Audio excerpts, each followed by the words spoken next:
И това вече ще бъде последната част. Нямаме повече телефони, сори. И да. Huawei, чакайте съм да си взема.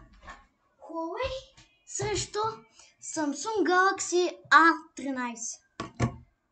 Тук ще е истинската великодушна битка на великолепните битки.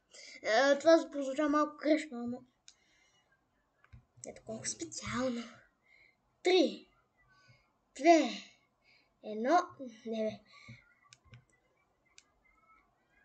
3, 2, 1. Почна. Той е малко по-бавно се рестартира, казах ви.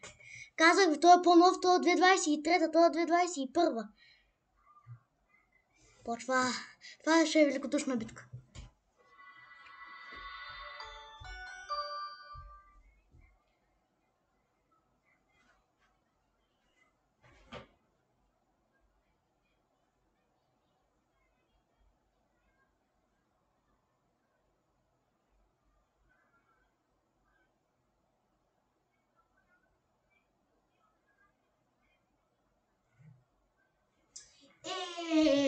За съжаление,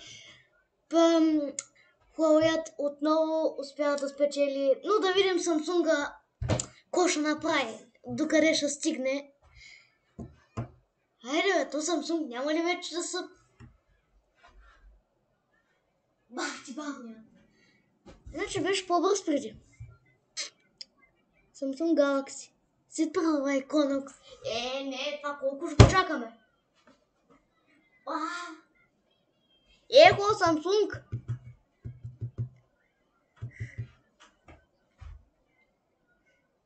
Трябва да го изчакаме, той е ясно. Бъгна ли, какво му има?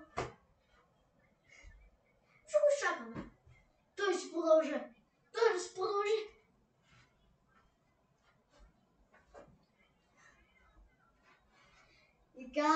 Виждали сте по-бавен телефон? Ще видим. Ще напиша в общността. Да видим дали има по-бавен телефон. Пишете, моля ви се. Защото така не става.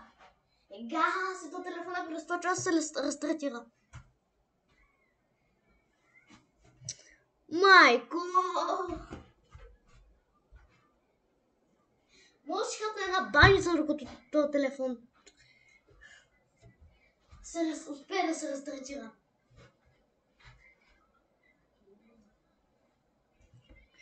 Какво има на този телефон? Тук бъкнат.